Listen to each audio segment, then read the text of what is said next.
അയോധ്യയിലെ രാമക്ഷേത്ര ഉദ്ഘാടനത്തിൽ പങ്കെടുക്കുന്നതിൽ ഇന്ത്യ സഖ്യ പാർട്ടികൾ രണ്ട് തട്ടിൽ. CPM-ഉം മമതയും നിതീഷ് കുമാറും ലാലു പ്രസാദ് യാദവും പങ്കെടുക്കില്ല. കോൺഗ്രസ്, സമാജ്വാദി പാർട്ടി, ശിവസേന എന്നിവർ പങ്കെടുക്കും. വിഷയത്തിൽ സഖ്യം പൊതുധാരണയിൽ എത്തിയില്ല. ഈ വിഷയമാണ് നമ്മൾ ആദ്യഘട്ടം ചർച്ചയ്ക്ക് വിധേയമാക്കുന്നത്. എൻ ശ്രീകുമാർ മാധ്യമപ്രവർത്തകൻ, മുതിർന്ന മാധ്യമപ്രവർത്തകനാണ്. Mustafa Mundupara SYS secretary. അവർ നിലപാട് ഇന്ന് മുഖപത്രത്തിലൂടെ, അവരുടെ പത്രത്തിലൂടെ ശക്തമായി അറിയിക്കുന്നു. AMRF MBA ടെലിഫോൺ ലൈനിലും പ്രതീക്ഷിക്കുന്നുണ്ട്. ശ്രീ എൻ ശ്രീകുമാർ, ഈ അയോധ്യ എന്ന വജ്രായുധം ഇട്ട് കൊടുത്ത് നരേന്ദ്രമോദി അതിന് പിന്നാലെ പോകുന്ന ഒരു സാഹചര്യം അത് കോൺഗ്രസ് ഉണ്ടാവുകയും ചെയ്തു. പക്ഷേ നേതാക്കൾക്കൊക്കെ ഇതിൽ ചോദ്യം ഉന്നയിക്കുമ്പോൾ ശബ്ദമിടറുന്നത് എന്തുകൊണ്ടാണ്? വലിയൊരു ആശയക്കുഴപ്പം ഈ വിഷയത്തിൽ കോൺഗ്രസിന് ഉണ്ടായിട്ടുണ്ടോ? പ്രതിഷ്ഠ വലിയ ആശയക്കുഴപ്പമൊന്നും ഉണ്ടായിട്ടില്ല. ഇതൊരു മതപരമായ രാഷ്ട്രീയ വിഷയമാക്കി BJP ഉയർത്തിയതൊരു പ്രശ്നമായിട്ടുണ്ട് എന്ന് നമുക്ക് എല്ലാവർക്കും അറിയാം. അയോധ്യയുടെ ക്ഷേത്ര നിർമ്മാണമൊക്കെ തുടങ്ങിയത് കോടതി വിധിയുടെയൊക്കെ അടിസ്ഥാനത്തിലാണെന്ന് നമുക്കറിയാം. അവിടെ ഒരു ക്ഷേത്രത്തിന്റെ ഉദ്ഘാടന ചടങ്ങ് എന്ന് പറയുമ്പോൾ അത് തികച്ചും ഹൈന്ദവ വിശ്വാസത്തെ അടിസ്ഥാനപ്പെടുത്തിയുള്ളതാണ്. അങ്ങനെ ഹൈന്ദവ വിശ്വാസത്തെ അടിസ്ഥാനപ്പെടുത്തി നടക്കുന്ന ഒരു ചടങ്ങില് കോൺഗ്രസിന്റെ ഒരു പ്രതിനിധി പങ്കെടുക്കാനുള്ള സാധ്യത നമുക്ക് തള്ളിക്കളയാൻ കഴിയില്ല. കാരണം കോൺഗ്രസ് ഒരു മതേതര പാർട്ടി എന്ന് പറയുന്നത് ഹിന്ദു, മുസ്ലിം, ക്രിസ്ത്യൻ എല്ലാ വിഭാഗങ്ങളും, പാഴ്സി ഉൾപ്പെടെ എല്ലാ വിഭാഗങ്ങളും ഉൾപ്പെടുന്നതാണ്. ഒരു ഹിന്ദു ക്ഷേത്രത്തിന്റെ പരിപാടിയിൽ പങ്കെടുക്കില്ല എന്ന് പറയാൻ എളുപ്പമാണ്. പക്ഷെ ഒരു ദേശീയ തലത്തിൽ എല്ലാ സംസ്ഥാനങ്ങളിലും വേരുകളുള്ള, വോട്ട് ഷെയറുള്ള ഒരു പാർട്ടിക്ക് അങ്ങനെ പറയാൻ കഴിയില്ല. ഇതിൽ രാഷ്ട്രീയവുമുണ്ട്, ഇതിൽ മതപരവുമുണ്ട്. ഗാന്ധിയൻ ചിന്താഗതിയിൽ അധിഷ്ഠിതമായ ഒരു പാർട്ടിക്ക് ഗാന്ധിജി കാണിച്ചു കൊടുത്ത ഒരു പാതയിലൂടെ മുന്നോട്ട് പോകാൻ പറ്റുള്ളൂ. ഗാന്ധിജി പറഞ്ഞത് ഞാനൊരു സനാതന ഹിന്ദുവാണ് എന്നാണ്. എന്റെ മതമാണ് എനിക്ക് വലുത്, പക്ഷെ ഞാൻ മറ്റുള്ള മതങ്ങളെയും ബഹുമാനിക്കുന്നു എന്നാണ് അദ്ദേഹം പറഞ്ഞത്. അത് തന്നെയാണ് ഇവിടെ കോൺഗ്രസും പിന്തുടരാൻ സാധ്യത. കോൺഗ്രസിനെ സംബന്ധിച്ചിടത്തോളം അയോധ്യയിൽ രാമക്ഷേത്ര ആ ചടങ്ങിൽ പങ്കെടുത്താൽ രാഷ്ട്രീയമായോ മതപരമായോ ഏത് രീതിയിലുള്ള വ്യാഖ്യാനം വന്നാലും ശരി, അത് ഉൾക്കൊള്ളുകയേ നിവർത്തിയുള്ളൂ. CPM-നെ പോലെയോ അല്ലെങ്കിൽ ഏതെങ്കിലും പ്രാദേശിക കക്ഷികളെ പോലെയോ പെട്ടെന്ന് നിലപാട് പറയാൻ കഴിയില്ല. ധ്രുവത്തിൽ നിന്നും താങ്കൾ പറഞ്ഞതിനെ വായിക്കാം. ഒന്ന്, കോൺഗ്രസിന്റെ നിസ്സഹായത അത് വളരെ പ്രധാനപ്പെട്ടതായി മാറുന്നു. അത് കൂടുതൽ മുഴച്ചു നിൽക്കുന്ന ഒരു സാഹചര്യത്തിലേക്ക് എത്തിക്കുമ്പോൾ അതൊരു വല്ലാത്തൊരു അവസ്ഥ കൂടിയല്ലേ? കാരണം നരേന്ദ്രമോദി അല്ലെ എന്ന രാഷ്ട്രീയം, അല്ലെങ്കിൽ ആ ഒരു രാഷ്ട്രീയ ധാരയെ തീർച്ചയായും അത് സരയുവിലേക്ക് അല്ലെങ്കിൽ രാമക്ഷേത്രത്തിന് മുൻപാകെ എത്തിക്കുക എന്നൊരു സ്ട്രാറ്റജി തന്നെയാണ് അവരുടെ ഒരു പുതിയൊരു നിലപാടല്ല, അവർ പ്രഖ്യാപിത നിലപാടാണ് അവരുടേത്. അങ്ങനെ വരുമ്പോൾ അല്ലല്ല, ഞാൻ പറഞ്ഞല്ലോ, ഈ ക്ഷേത്ര കാര്യം BJP രാഷ്ട്രീയ ആയുധമാക്കുമ്പോൾ അതിനോട് പ്രതികരിച്ച് ഊർജ്ജം നഷ്ടപ്പെടുത്താൻ കോൺഗ്രസ് തയ്യാറാവില്ല. രജീഷേ, അത് മനസ്സിലാക്കൂ. നമ്മളെ സംബന്ധിച്ചിടത്തോളം, കോൺഗ്രസിനെ സംബന്ധിച്ചിടത്തോളം വ്യക്തമായ കാഴ്ചപ്പാട് ഇക്കാര്യത്തിലുണ്ട്. കാരണം ശ്രീകുമാർ, അത് എന്തുകൊണ്ടത് നേതാക്കൾക്ക് അത് പറയാൻ കഴിയുന്നില്ല? നോക്കൂ, KC വേണുഗോപാൽ സംഘടനാ ജനറൽ സെക്രട്ടറിക്ക് അത് പറയാൻ കഴിയുന്നില്ല. എന്താണ് തങ്ങളുടെ നിലപാട് എന്നത്? ഇന്ത്യ മുന്നണിക്ക് അത് നിലപാട് പറയാൻ കഴിയുന്നില്ല. സ്റ്റേറ്റിലേക്ക് വരികയാണെങ്കിൽ VD സതീശനോടോ മറ്റോ ഇക്കാര്യം ചോദിക്കുമ്പോൾ അദ്ദേഹം എന്താണ് പറയുന്നത്? ഇവിടെ നിന്ന് ആരും അങ്ങോട്ടേക്ക് ഇല്ല എന്ന്. അപ്പോൾ അത് ആശയക്കുഴപ്പമല്ലേ? അത് തീർച്ചയായും ഒരു ആശയക്കുഴപ്പം തന്നെയാണത്. അതാ ഞാൻ പറഞ്ഞത്, ഒരു രാഷ്ട്രീയ വിഷയമാക്കി BJP ഉപയോഗിക്കുമ്പോൾ അതിന് വ്യക്തമായൊരു മറുപടി പറയാൻ കോൺഗ്രസ് സമയം വേണം. കോൺഗ്രസ് അതിൽ എന്റെ ഒരു നിരീക്ഷണത്തിൽ, ഞാനത് ഉറച്ചു പറയാൻ ഞാൻ ആരുമല്ല, എന്റെ ഒരു നിരീക്ഷണത്തിൽ കോൺഗ്രസ് പ്രതിനിധികൾ അതിൽ പങ്കെടുക്കാൻ സാധ്യതയുണ്ട്. കാരണം കോൺഗ്രസ് പ്രതിനിധി എന്ന് പറയുമ്പോൾ നിങ്ങൾ ഉദ്ദേശിക്കുന്ന പോലെ നമ്മളിപ്പോ കോൺഗ്രസ്സുകാരെ മൃദുഹിന്ദു, അങ്ങനെ വിഷയം, അങ്ങനെ എന്താണ് ഈ മൃദുഹിന്ദുത്വം? ഇതെന്താ മനസ്സിലാകാത്തൊരു സംഗതിയാണ് ഈ മൃദുഹിന്ദുത്വം. ഹിന്ദുത്വം എന്ന് വെച്ചാൽ ഒന്നേ ഉള്ളൂ. അതെന്താ, പണ്ട് AK ആന്റണി പറഞ്ഞ പോലെ ഒരു ഹൈന്ദവ വിശ്വാസി, ഒരു കോൺഗ്രസ്സുകാരൻ കുറിയിട്ടാ പറയാം അത് മൃദു ഹിന്ദുത്വമാണെന്ന് പറയും. നമ്മുടെ നാട്ടിൽ ഒരു കാര്യം കൂടി, കാരണം AMRF ടെലിഫോൺ ലൈനിൽ ഉണ്ട്. ഞാൻ ആരിഫിലേക്ക് പോകും മുമ്പ് ശ്രീ എൻ ശ്രീകുമാർ, എന്തുകൊണ്ടായിരിക്കാം യെച്ചൂരി പറഞ്ഞ ഒരു നിലപാട് എന്തുകൊണ്ട് കോൺഗ്രസിന് എടുത്തുകൂടാ? അത് തീർച്ചയായും അതിൽ ഒരുപാട് ആസ്പെക്റ്റ് ഒരുപാടുണ്ട്. കാരണം പൊളിറ്റിക്കലിയാണ് താങ്കൾ പറഞ്ഞതുപോലെ, പൊളിറ്റിക്കലി അതിനെ സമീപിക്കേണ്ടതുണ്ട്. അപ്പോൾ അങ്ങനെ ഒരു നിലപാട് കോൺഗ്രസിനെ സംബന്ധിച്ചിടത്തോളം ദേശീയ തലത്തിൽ വേരുകൾ ഊന്നിയ ഒരു പാർട്ടിക്ക് അത് കഴിയില്ല എന്നാണ്. അല്ല, യെച്ചൂരി പറഞ്ഞത് വരികൾ ശ്രദ്ധിച്ചില്ലേ? വരികൾക്കിടയിലൂടെ വായിക്കാതെ തന്നെ ഇതൊരു മതപരമായ ചടങ്ങാണ്, ഇത് ഗവൺമെന്റോ സർക്കാരോ നടത്തേണ്ടതല്ല, ഇത് മറ്റേ ഒരു രാഷ്ട്രീയമായുധമാക്കേണ്ടതില്ല എന്നുള്ള രീതിയിലേ പറഞ്ഞിട്ടുള്ളൂ. അല്ലാണ്ട് ഇതൊരു ഹിന്ദു രാഷ്ട്രീയത്തിന്റെ ഭാഗമാണെന്ന് അദ്ദേഹം പറഞ്ഞിട്ടില്ല. വളരെ ശ്രദ്ധിച്ചാണ് യെച്ചൂരിയുടെ പ്രസ്താവന ഇന്ന് മാതൃഭൂമിയിൽ വന്നിരിക്കുന്നത്. ഞാൻ വേണമെങ്കിൽ നിങ്ങൾക്ക് ആ അവസാനത്തെ വരി മാത്രം വായിച്ചു കേൾപ്പിക്കാം. അതായത് മതവിശ്വാസങ്ങളെ മാനിക്കുകയും ഓരോ വ്യക്തിക്കും അവരുടെ വിശ്വാസം പിന്തുടരാനുള്ള അവകാശത്തെ സംരക്ഷിക്കുകയുമാണ് പാർട്ടിയുടെ നയം എന്ന് പറഞ്ഞാൽ അതിന്റെ അർത്ഥം എല്ലാവർക്കും മനസ്സിലാവും. പിന്നെ CPM-നെ സംബന്ധിച്ചിടത്തോളം അവരുടെ വലിപ്പം കൂടെ ആലോചിക്കണം പ്രതീക്ഷയെ. ബംഗാള് ത്രിപുര ഒന്നും പഴയ പോലെ ഇല്ല, കേരളം മാത്രമേ ഉള്ളൂ. കേരളത്തെ സംബന്ധിച്ചിടത്തോളം അവർക്ക് ഇങ്ങനെ ഒരു നിലപാടെടുത്താലും വലിയ ദോഷം വരാൻ പോകുന്നില്ല. പക്ഷേ കോൺഗ്രസിനെ സംബന്ധിച്ചിടത്തോളം സത്യസന്ധമായ നിലപാടെടുത്തേ പറ്റുള്ളൂ. കാരണം ഈ വിഷയത്തിൽ അയോധ്യ വിഷയത്തിൽ ശ്രീ എ മാരിഫ് ഇവിടെ ഒരു നിലപാടിലേക്ക് വരുമ്പോൾ, കാരണം ഇന്ന് സമസ്ത പറയുന്നുണ്ട് എന്തുകൊണ്ട് യെച്ചൂരി എടുത്ത ആ ഒരു ആർജവം അത് കോൺഗ്രസിന് ഇല്ലാതെ പോയി എന്ന്. പക്ഷേ അതിലേക്ക് നമുക്ക് എല്ലാ അർത്ഥത്തിലും ഒരു പ്രായോഗിക തലത്തിൽ ചിന്തിക്കുമ്പോൾ കോൺഗ്രസിൻ്റെ പ്രതിനിധി അല്ലെങ്കിൽ കോൺഗ്രസിനോട് ചേർന്ന് ഓരം സഞ്ചരിക്കുന്ന മാധ്യമപ്രവർത്തകൻ കൂടിയായ ശ്രീ എൻ ശ്രീകുമാർ പറഞ്ഞ കാര്യം, അത് ഓരോ സ്റ്റേറ്റിലും നിലപാടുകൾ സ്വീകരിക്കണം, പരുവപ്പെട്ട നിലപാടുകൾ. അതാണ് കോൺഗ്രസ് സ്വീകരിക്കുന്നത് എന്നുള്ളതാണ്. കാരണം മോഡി ഇട്ടുകൊടുത്തത് ഒരു ആയുധമാണ്. അപ്പോൾ ആ ആയുധത്തിന് ഒപ്പം അല്ലെങ്കിൽ ഒരു നിലപാട് സ്വീകരിച്ചതാണ്. അതല്ല മറിച്ചാണെങ്കിൽ എന്തായിരിക്കും വരുമായിരുന്നു. കാരണം അയോധ്യ രാമക്ഷേത്ര ഉദ്ഘാടനത്തിന് അല്ലെങ്കിൽ കർമ്മത്തിന് ഉള്ള ക്ഷണം കോൺഗ്രസ് ഇതാ നിരസിക്കുന്നു. ഒരു പൊളിറ്റിക്കലി ഇതൊരു ചർച്ചയ്ക്ക് വിധേയമാക്കാൻ എതിർപക്ഷത്തിന് കഴിയുമായിരുന്നു. അങ്ങനെ ഒരു ആയുധം പരുവപ്പെടുത്തിയപ്പോൾ അതിന് തക്ക രീതിയിലുള്ള ഒരു മറുപടിയാണ് കോൺഗ്രസ് നടത്തിയത് എന്നാണ്. താങ്കൾ എങ്ങനെയാണ് ഇതിനെ വിലയിരുത്തുന്നത്? ഇല്ല, ഒരിക്കലും ഇത് BJP പ്രദാനം ചെയ്യുന്ന രാഷ്ട്രീയത്തിലെ ഒരു ലക്ഷ്യമായിരുന്നു വളരെ നേരത്തെ തന്നെ പ്രഖ്യാപിക്കപ്പെട്ട രാമക്ഷേത്രം. അതിന് പതിറ്റാണ്ടുകളുടെ പാരമ്പര്യവും പഴക്കമൊക്കെ കൊണ്ട് നമുക്ക് എല്ലാവർക്കും അറിയാം. വിശ്വ ഹിന്ദു പരിഷത്ത് തുടങ്ങിയിട്ടുള്ള RSSന്റെ സംഘപരിവാർ സംഘടനകൾ മുന്നോട്ട് വയ്ക്കുകയും അത് BJP ഒരു രാഷ്ട്രീയ ലക്ഷ്യമായി പ്രഖ്യാപിക്കുകയും ചെയ്തു. 3-4 കാര്യങ്ങൾ ഒരു രാഷ്ട്രീയ ലക്ഷ്യമായി പ്രഖ്യാപിച്ചിരുന്നതിൽ ഒന്നാണിത്. അയോധ്യയിൽ രാമക്ഷേത്രം നിർമ്മിക്കുക, ഭരണഘടന 370 വകുപ്പ് റദ്ദ് ചെയ്യുക, ഏകീകൃത സിവിൽ കോഡ് നടപ്പിലാക്കുക എന്നിങ്ങനെയുള്ള വളരെ പ്രഖ്യാപിതമായ അജണ്ട BJP രാഷ്ട്രീയമായി തന്നെ മുന്നോട്ട് വെച്ചിട്ടുണ്ടായിരുന്നു. അതനുസരിച്ച് തെരഞ്ഞെടുപ്പുകളിലെല്ലാം തങ്ങളുടെ തെരഞ്ഞെടുപ്പ് ലക്ഷ്യങ്ങൾ കൂടിയാണ് ഇത് കൂട്ടിച്ചേർത്ത് കൊണ്ടുവന്നിട്ടുള്ളത്. ഇതിന്റെ ഭാഗമായിട്ടാണ് സോമനാഥ് ക്ഷേത്രത്തിൽ നിന്നും ബഹുമാനനായ ശ്രീ അദ്വാനി രഥയാത്ര നടത്തിയതും വഴിക്ക് വെച്ച് തടയലും ഒക്കെ ഉണ്ടായ സംഭവങ്ങളും നമ്മുടെ മുമ്പിലുണ്ട്. ഇതെല്ലാം ഒരു രാഷ്ട്രീയമായ ലക്ഷ്യത്തിന് വേണ്ടിയായിരുന്നു ശ്രീരാമക്ഷേത്രം എന്ന് പറയുന്നത്. അയോധ്യയിലെ രാമക്ഷേത്രം, രാജ്യത്ത് ഒരുപാട് ശ്രീരാമക്ഷേത്രങ്ങൾ ധാരാളമുണ്ട്. പക്ഷെ അവിടെ തന്നെ വേണം എന്ന് പറയുന്നത് ഹിന്ദുവിനെയും മുസൽമാനെയും അവിടെ ബാബർ നമുക്ക് പശ്ചാത്തലമൊക്കെ നമുക്കറിയാം എത്രത്തോളം കലുഷിതമായിരുന്നു രാജ്യം. അതിന്റെ സാഹചര്യത്തിൽ നിൽക്കുമ്പോഴാണ് ഞാൻ അവിടെ അതിലേക്ക് പോകുന്നൊന്നുമില്ല. ഞാൻ പറയുന്നത് അതൊരു രാഷ്ട്രീയ ലക്ഷ്യത്തിന് വേണ്ടി അത് ഉപയോഗപ്പെടുത്തി അതിന്മേൽ ജനങ്ങളെ വിഭജിച്ച് അധികാരത്തിൽ വന്ന ഒരു രാഷ്ട്രീയ കക്ഷി അവരാ രാഷ്ട്രീയം ഉപയോഗിച്ച് വീണ്ടും കളിക്കുകയാണ്.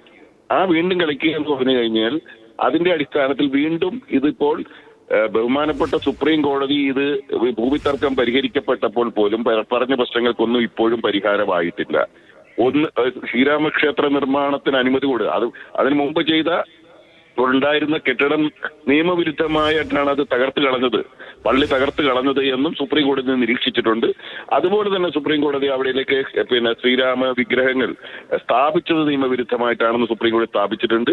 ഇതെല്ലാം ചെയ്തു കഴിഞ്ഞിട്ടാണ്, പക്ഷെ വിശ്വാസത്തിലൂന്നിയാണ്. എന്തായാലും ശ്രീ എം ആരിഫ് കോൺഗ്രസ് നേതൃത്വം ചെയ്യേണ്ടിയിരുന്നത് ഇത് കോൺഗ്രസ് ഒരു കാരണവശാലും ഇതിൽ പങ്കെടുക്കാൻ പാടില്ല. ഇത് രാഷ്ട്രീയമായി ഒരു കോൺഗ്രസ്സുകാരന്റെ വിശ്വാസത്തെയും ഒരു തരിമ്പ് പോലും ഇവിടെ പോയില്ലെന്ന് പറഞ്ഞ് ഹനിക്കാൻ പോകുന്നില്ല. മഹാഭൂരിപക്ഷം വരുന്ന ഹൈന്ദവ മതവിശ്വാസികൾ അടങ്ങുന്ന ഒരു രാഷ്ട്രീയ പ്രസ്ഥാനമാണ് കോൺഗ്രസ്. അതിനൊരു ക്ലാരിറ്റി വരുത്തട്ടെ. ശ്രീ എൻ ശ്രീകുമാർ കേട്ട് കാണുമല്ലോ ആരിഫിന്റെ മറുപടി. അല്ല, ആരിഫ് പറയുന്നത് കേരളത്തിലെ CPM-ന്റെ ആ ഒരു ഭരണം മാത്രം ഉദ്ദേശിച്ചുകൊണ്ടാണ്. കാരണം ഇവിടുത്തെ ഹിന്ദുക്കൾക്കിടയിൽ ഒരു വികാരം ഉണ്ടാക്കാൻ അവർക്ക് പറ്റുമല്ലോ. ഞാൻ ചോദിക്കട്ടെ, ഇവർക്ക് ഇതൊന്നും താല്പര്യമില്ലെങ്കിൽ ഇവരെന്തിനാണ് ദേവസ്വങ്ങൾ ഭരിക്കുന്നത്? CPM എന്തിനാണ് ദേവസ്വങ്ങൾ ഭരിക്കുന്നത്? കടന്നപ്പള്ളി രാമേന്ദ്രൻ അല്ലല്ല, ഞാൻ പറയട്ടെ, വിശ്വാസത്തെ പ്രൊട്ടക്ട് ചെയ്തോ ഞാൻ പറഞ്ഞോണ്ടിരിക്കുന്നത്. പിന്നെ വിശ്വാസം ഇല്ലാതാണോ? അല്ല, ഞാൻ പറയട്ടെ, വിശ്വാസത്തിനെതിരായിട്ടല്ല സംസാരിച്ചത്. അങ്ങ് ഇന്റർപ്രറ്റ് ചെയ്യുന്ന വേറെ രീതിയില്ല, അതുകൊണ്ടാണ് ഞാൻ പറഞ്ഞത്. അല്ലല്ല, ഞാൻ ഇന്റർപ്രറ്റ് ചെയ്യുന്നൊന്നുമില്ല. ഞാൻ എന്റെ കാര്യം പറയുന്നുള്ളൂ. കോൺഗ്രസ് എസിന്റെ മന്ത്രിയായിരുന്ന കടന്നപ്പള്ളി രാമേന്ദ്രനാണ് ദേവസ്വം ഭരിച്ചിരുന്നത്. അത് CPM ഏറ്റെടുത്തല്ലോ പിന്നെ സുധാകരൻ വഴിക്ക്. അപ്പൊ ഞാൻ പറഞ്ഞത് ഇവർക്കൊക്കെ എന്തും പറയാം. അതാ ഞാൻ പറഞ്ഞത്, ഈ മൃദു ഹിന്ദുത്വം എന്ന് പറഞ്ഞുകൊണ്ട് കോൺഗ്രസിന്റെ മേൽ കുതിര കയറാൻ ശ്രമിക്കുന്നവരാണ് ഇവരെല്ലാവരും. CPM-നെ സംബന്ധിച്ചിടത്തോളം അവർക്ക് UP-യിൽ എന്തെങ്കിലും സ്വാധീനമുണ്ടോ? ഇല്ലല്ലോ. നേരെ മറിച്ച് മധ്യപ്രദേശ് സ്വാധീനമുണ്ടോ? ഇല്ലല്ലോ. കോൺഗ്രസിന് എല്ലാവരുടെ കാര്യം നോക്കണം. അതാണ് ഞാൻ ഗാന്ധി ഉച്ചരിച്ച. അതുകൊണ്ടാണ് ഒരു മതേതര ചിന്താഗതി.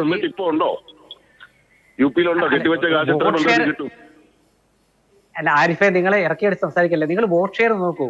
2 സംസ്ഥാനം ഭരിക്കുന്നതല്ലല്ലോ നമുക്ക് വിഷയം. നിങ്ങൾ എപ്പോഴും പറയാറുണ്ടല്ലോ തോറ്റു കഴിഞ്ഞാൽ വോട്ട് ഷെയറിൽ ഞങ്ങളെ കൂടുതലെന്ന്. ഇത് സത്യസന്ധമായ വോട്ട് ഷെയറാണ് ഞാൻ പറയുന്നത്. എത്ര വോട്ട് ശതമാനം കൂടുതലുണ്ട് കോൺഗ്രസിന് രാജസ്ഥാനിലും മധ്യപ്രദേശിലും ഛത്തീസ്ഗഡിലും നിങ്ങൾ നോക്കുക. അത് മനസ്സിലാക്കുക. അതായത് കോൺഗ്രസ് എന്ന പ്രസ്ഥാനത്തിന് എല്ലാ മതങ്ങളെയും നോക്കണം, എല്ലാ വിശ്വാസങ്ങളെയും നോക്കണം. അത് വ്യക്തമായി പറയാൻ ഒറ്റ ആളെ നമ്മുടെ മുമ്പിലുള്ളത് മഹാത്മാഗാന്ധിയാണ്. ആ ഗാന്ധിയൻ തത്വചിന്തയാണ് കോൺഗ്രസ് പിന്തുടരുന്നത്. അതുകൊണ്ടാണ് കോൺഗ്രസ് തീരുമാനം എടുക്കുമ്പോൾ ഉറച്ചൊരു തീരുമാനമേ പറയുള്ളൂ. അത് കോൺഗ്രസ് പോകാതിരിക്കുന്നതാണ് ഭംഗിയെന്ന് നിങ്ങൾക്ക് പറയാം. കാരണം നിങ്ങളെ സംബന്ധിച്ചിടത്തോളം കോൺഗ്രസ് അല്ലല്ലോ CPM. ഇന്ന് യെച്ചൂരി പറഞ്ഞത് വളരെ ശ്രദ്ധാപൂർവ്വം താങ്കൾ വായിച്ചു നോക്കൂ.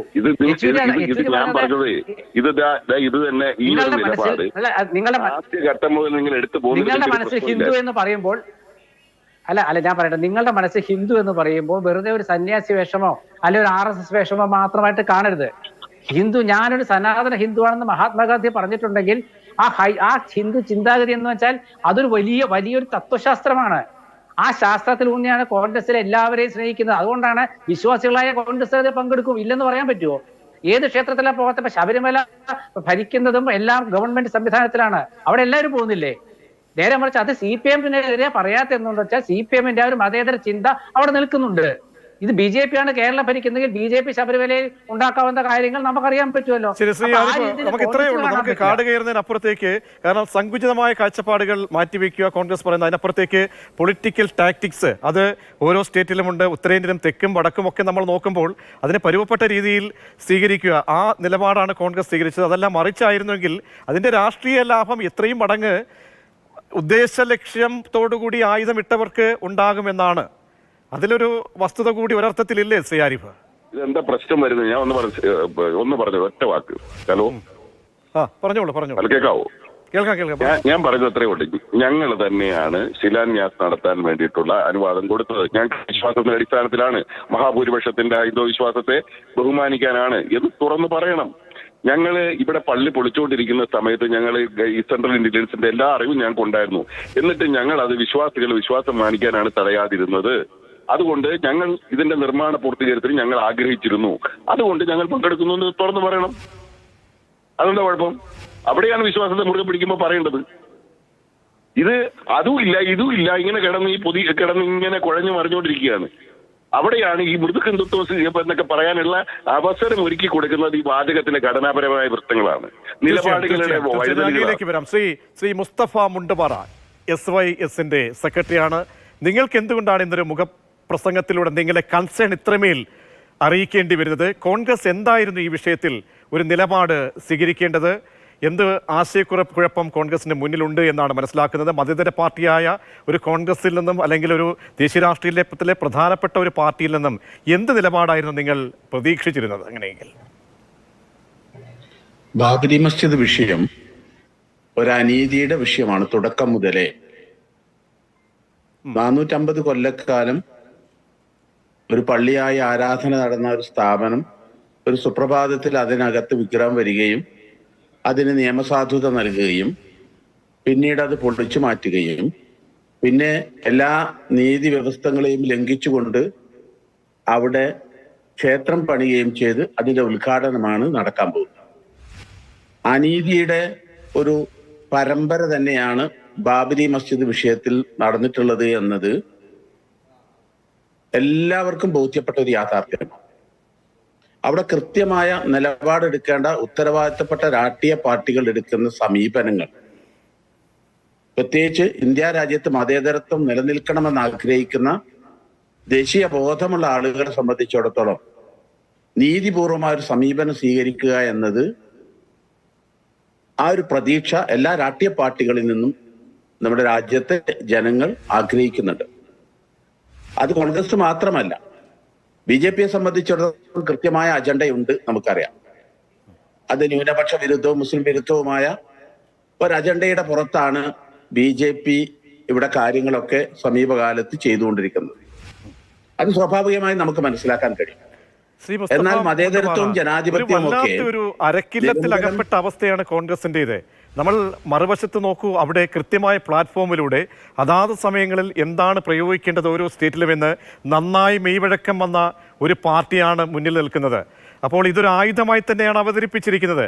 കോൺഗ്രസ് മറിച്ചൊരു നിലപാടാണ് സ്വീകരിക്കുന്നതെങ്കിൽ അത് അങ്ങേയറ്റം നമ്മൾ ഇവിടുത്തെ കേരളത്തിലെയോ അല്ലെങ്കിൽ തെക്കോട്ടുള്ള ആ രാഷ്ട്രീയത്തിൻ്റെ 10 മടങ്ങ് വീര്യം ഈ മേഖലകളിൽ നോർത്തിലൊക്കെ ഉണ്ട്, നമുക്ക് ബോധ്യമുണ്ട്. അപ്പോൾ കോൺഗ്രസിന് സ്വീകരിക്കാവുന്ന വഴി എന്തെന്നാണ് അങ്ങ് പറഞ്ഞു വരുന്നത്? അല്ല, അതിപ്പോ നമുക്കറിയാമല്ലോ. ഇപ്പൊ അടുത്ത നടന്ന മധ്യപ്രദേശ് തെരഞ്ഞെടുപ്പ് ഉൾപ്പെടെയുള്ള കാര്യങ്ങളിൽ കമൽനാഥ് സ്വീകരിച്ച സമീപനവും അതിന്റെ റിസൾട്ടും എന്തായിരുന്നു എന്ന് കൃത്യമായി നമുക്ക് ബോധ്യപ്പെട്ടതാണ്. കോൺഗ്രസിനെ സംബന്ധിച്ച സമീപകാലത്ത് നടന്ന 3 തെരഞ്ഞെടുപ്പുകളിലുള്ള റിസൾട്ടുകൾ എന്താണ്? BJP-യുമായി ഏറ്റുമുട്ടിയിട്ടുണ്ടായ റിസൾട്ട്. സത്യത്തിൽ കോൺഗ്രസ് ഇവിടെ നശിച്ചുകൊണ്ടിരിക്കുക. ഇവിടുത്തെ ജനാധിപത്യ വിശ്വാസികളെ സംബന്ധിച്ചിടത്തോളം വലിയൊരു ആധിയുള്ള ഒരു കാര്യമാണിത്. പ്രത്യേകിച്ച് ന്യൂനപക്ഷ വിഭാഗങ്ങൾ, വലിയൊരു പാരമ്പര്യമുള്ള ഒരു പാർട്ടി നിലപാടെടുക്കാൻ കഴിയാതെ ഈ സംഘപരിവാറിന്റെ മുമ്പിൽ മുട്ടിലടയേണ്ട സാഹചര്യത്തിലേക്ക് കാര്യങ്ങൾ എത്തുന്നു എന്നതല്ലേ യാഥാർത്ഥ്യം നമുക്ക് ബോധ്യപ്പെടുത്തുന്നത്. കോൺഗ്രസിന്റെ ഈ നിലപാട് നിരന്തരമായി ഈ ഒരു ലോക്സഭാ തെരഞ്ഞെടുപ്പ് പടിവാതിൽക്കൽ എത്തി നിൽക്കുകയാണ്. കേരളത്തിന്റെ സാഹചര്യത്തിൽ കോൺഗ്രസ്, ഇവിടുത്തെ കോൺഗ്രസ് നേതൃത്വം വെട്ടിലാകുന്ന നിലപാടാണോ ദേശീയ നേതൃത്വത്തിൽ നിന്ന് ഉയരുന്ന ശബ്ദം? അതിന്റെ ഇമ്പാക്ട് ഇവിടെ എന്താകും? കോൺഗ്രസിനെ സംബന്ധിച്ചിടത്തോളം ഇവിടെ നിലപാടെടുക്കായ്മയാണ് ഇവിടുത്തെ പ്രശ്നങ്ങൾ എന്നാണ് ഞാൻ മനസ്സിലാക്കുന്നത്. കൃത്യമായൊരു നിലപാട് ഇക്കാര്യത്തിൽ എടുത്തിരുന്നുവെങ്കിൽ ന്യൂനപക്ഷങ്ങളെങ്കിലും കൂടെ ഉണ്ടാകുമായിരുന്നു. ഇത് ഇവിടെ ഹൈന്ദവ വർഗീയത ആളിക്കത്തിച്ചുകൊണ്ട് പരമാവധി വോട്ട് തട്ടാനുള്ള തന്ത്രം BJP-യുടെ നേതൃത്വത്തിൽ നടക്കുന്ന സമയത്ത് ബുദ്ധിപൂർവമായ രാഷ്ട്രീയ നയനിലപാട് സ്വീകരിക്കേണ്ടതിന് പകരം കോൺഗ്രസ് അടകൊടമ്പൻ സമീപനം സ്വീകരിക്കുന്നത്. 2 ഘട്ട സമീപനമാണ് സ്വീകരിക്കുന്നത്. തുടക്കം മുതലേ ഇത് നമുക്ക് കാണാൻ കഴിയുന്നുണ്ട്. ഇവിടെ കോൺഗ്രസ് നിലനിൽക്കണമെന്ന് ആഗ്രഹിക്കുന്ന ഇവിടുത്തെ ബഹുഭൂരിപക്ഷം ആളുകളുണ്ട്, പ്രത്യേകിച്ച് ന്യൂനപക്ഷ വിഭാഗങ്ങള്. അതോടൊപ്പം തന്നെ ഹൈന്ദവ സഹോദരങ്ങളെല്ലാവരും ഒന്നും ഈ പറഞ്ഞ RSSന്റെ പക്ഷത്ത് നിൽക്കുന്ന ആളുകളല്ല, വളരെ തുച്ഛമായ ആളുകളുള്ളൂ. ഇപ്പൊ വോട്ട് ശതമാനത്തിൽ പോലും എത്ര ശതമാനമാണ് ഇവിടെ BJP-ക്കുള്ളത്? പരിമിതമാണ്. അപ്പോ അതെന്താ നമ്മൾ മനസ്സിലാക്കുന്നത്? ബഹുഭൂരിപക്ഷം ആളുകളും വോട്ടിംഗ് ശതമാനം വെച്ച് നോക്കുമ്പോൾ പോലും മോഡി ഭരിക്കുന്ന ഈ നമുക്ക് ഇതിന്റെ പ്രതികരണത്തിലേക്ക് ശ്രീകുമാറിലേക്കും ഒക്കെ വരാം. ശ്രീകുമാർ, യെച്ചൂരിയെ മാറ്റി നിർത്തൂ. ഇന്ത്യ സഖ്യത്തിലെ വളരെ പ്രമുഖരായ നേതാക്കന്മാരും പാർട്ടികളും, നിതീഷ്, ലാലു പ്രസാദ് യാദവ്, മമതാ ബാനർജി, ഓരോ സ്റ്റേറ്റിലെയും ന്യൂനപക്ഷ വോട്ടുകളുടെ പ്രാധാന്യം, അവിടുത്തെ സാഹചര്യമൊക്കെ അറിഞ്ഞുകൊണ്ട് അവരെടുക്കുന്ന ഒരു അല്ലെങ്കിൽ ഒരു പക്ഷേ ആ നിലപാട് മുന്നോട്ട് വയ്ക്കുന്നുണ്ട്. അപ്പോൾ കോൺഗ്രസിന് അതുകൊണ്ട് എന്തുകൊണ്ട് കുറച്ചുകൂടി കരുതലോടുകൂടി ഒരു സമീപനം സ്വീകരിക്കാമായിരുന്നില്ലേ? അതാണല്ലോ നേരത്തെ ശ്രീ മുസ്തഫ മുണ്ടുമാറയടക്കം കേരളത്തിൽ നടക്കാൻ ഇത്രയും 19 നമ്പർ കിട്ടിയ ഒരു സംസ്ഥാനമാണ് കഴിഞ്ഞ തെരഞ്ഞെടുപ്പിൽ. അപ്പോൾ ഇതൊക്കെ പല ഘടകങ്ങളും നമുക്ക് നോക്കാമായിരുന്നില്ലേ ശ്രീകുമാർ? ഞാൻ ഇത് പറയുന്നത് എന്താ അറിയോ, BJP-യെ തോൽപ്പിക്കുക എന്നാണ് കോൺഗ്രസിന്റെ ലക്ഷ്യം. അത് കോൺഗ്രസ് ചെയ്യണം. പക്ഷെ കോൺഗ്രസിൻ്റെതായ ഏതെങ്കിലും സമീപനം എടുത്താൽ അത് വിമർശിക്കപ്പെടുക.